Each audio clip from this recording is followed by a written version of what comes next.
está no ar mais um Funimation TV, que é o nosso espaço pra gente falar de tudo sobre anime, mangá, cultura pop japonesa, cultura japonesa, tudo que tem na Funimation. Eu sou o Leonardo Kitsune e toda quarta-feira, como já é de praxe, como já tá virando tradição, eu espero que vire, espero que vocês esperem também, toda quarta-feira tem o nosso Anime Classroom, que é a hora de eu tentar passar alguma coisa interessante pra vocês sobre a história do anime, do mangá, a narrativa e tudo mais. E daqui a pouco a Mai já volta, não se preocupe.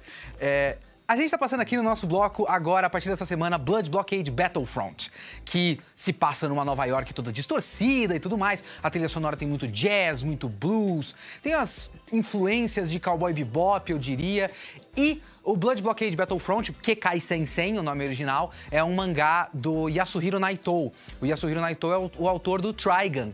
E o Trigun é meio que um western.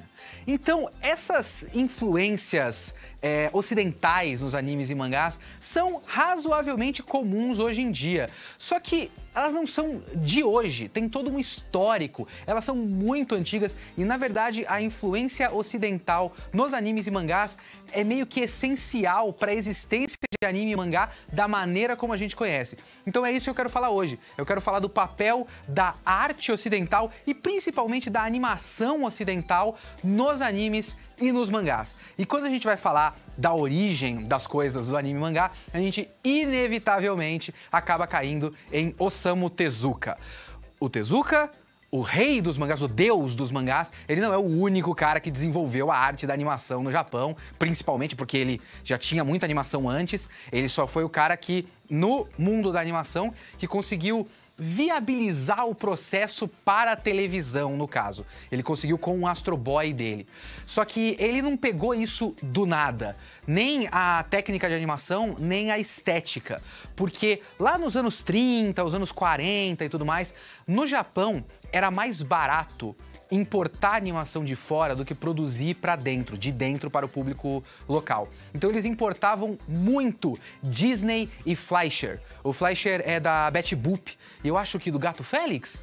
Não sei agora, mas a Betty Boop com certeza. E Disney, né? O Mickey, obviamente. Então, importava-se muito isso, essas animações americanas para o Japão, e fazia muito sucesso. O Gato Félix, a Betty Boop, o Popeye, que também é do estúdio Fleischer, o Mickey, todos eles eram personagens muito populares, marcaram toda uma geração, e o Tezuka era muito fã. Então, se você pega os mangás do Tezuka e a estética dos mangás do Tezuka, você vai ver claramente que a influência tá lá. Não só nos olhos grandes, né? Porque esse é o exemplo clássico. Anime e mangá, os caras desenham com olho grande. De onde veio isso? Ah, o Tezuka viu isso na Disney e colocou o olhão grandão. Não é só isso. A anatomia dos personagens do Tezuka era muito Estúdio Fleischer. A movimentação dos personagens, sabe? As proporções dos braços, a proporção do corpo, a movimentação dos braços. Isso é muito Estúdio Fleischer. A influência é direta. Era ele realmente aprendendo a estética e as técnicas de animação.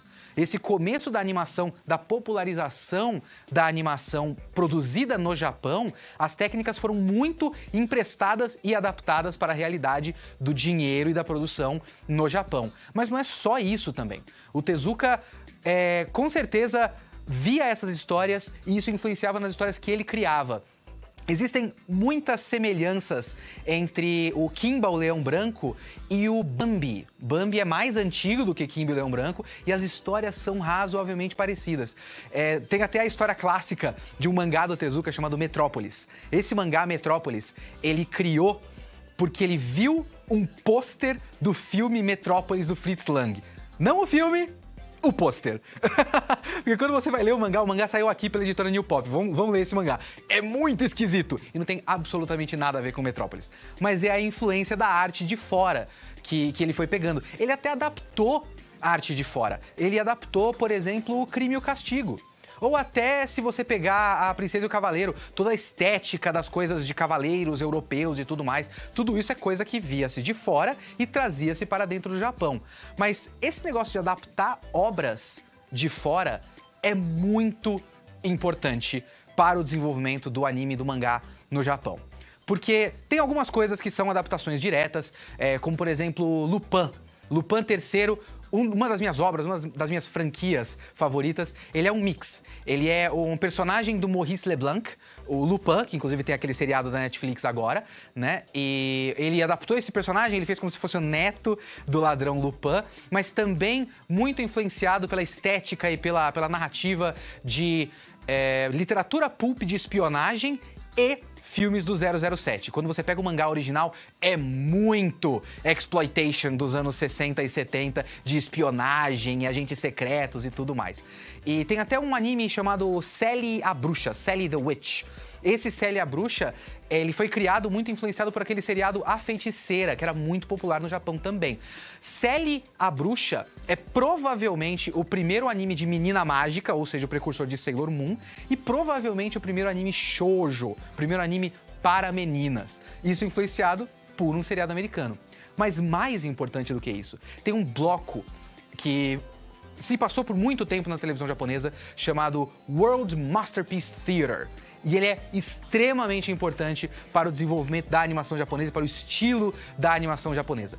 O World Masterpiece Theater era um bloco das manhãs de domingo, se eu não me engano, que adaptava literatura clássica estrangeira. Tipo, Heidi, a Menina dos Alpes, ou aquele Anne with an E, sabe? O Anne of Green Gables, que tem o seriado também da Netflix, Anne with an E. Tudo isso foi adaptado para séries anuais, era 50 episódios ao longo do ano, todo ano tinha um anime novo, diferente, adaptado disso.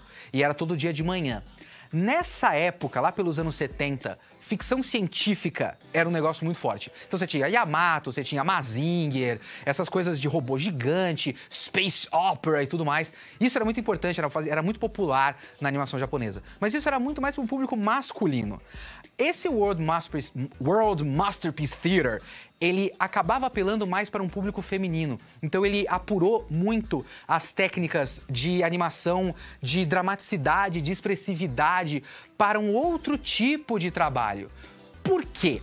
Porque quem começou lá foram alguns dos maiores mestres da animação japonesa. Quem começou lá foi, por exemplo, o Isao Takahata, que é um dos idealizadores do World Masterpiece Theater. O Isao Takahata é o cara do Túmulo dos Vagalumes. Começou lá também o Yoshiyuki Tomino, que é o cara que é o criador do Gundam, um dos mais importantes animes da história. E, simplesmente, Hayao Miyazaki, que é o Hayao Miyazaki. Esses caras, eles passaram muito tempo dirigindo séries do World Masterpiece Theater, adaptando literatura clássica infantil, tipo contos do Hans Christian Andersen, sabe? Esse tipo de coisa. Os caras começaram aí. Essa estética do Miyazaki começou, do Miyazaki e do Takahata e do Ghibli, basicamente, começou nisso. E essa estética é basicamente o que ajudou a popularizar, uma das coisas que ajudou a popularizar o mangá e o anime ao redor do mundo. E essa popularização é uma coisa engraçada, porque agora virou uma via de mão dupla. É só você ver, por exemplo, o quanto, sei lá, o Neuromancer e o Blade Runner influenciaram o cyberpunk japonês, que influenciaram no Ghost in the Shell, e aí o Ghost in the Shell influenciou o Matrix. E o Matrix basicamente influenciou todo o resto do cinema de ação americano. Ou a tentativa de fazer um anime no Canadá ou Estados Unidos? O Avatar, o Lenda de Aang, é um anime ocidental. Então, isso é uma via de mão dupla, porque cultura, arte, é troca cultural. Não tem jeito.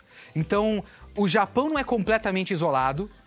A gente vê muito anime que adapta histórias clássicas japonesas, cultura e mitologia japonesa, isso é muito comum, mas isso é uma troca cultural porque o Japão está olhando para fora e a gente está olhando para o Japão. A gente está aqui olhando para o Japão. E isso é muito saudável, eu acho que o desenvolvimento total da arte, como a gente conhece, ganha muito com essas trocas culturais. E agora a gente tem aí o My Hero Academia e o One Punch Man, muito influenciados pelos heróis americanos, e os quadrinhos americanos agora adaptando técnica de narrativa de mangá nos quadrinhos de herói.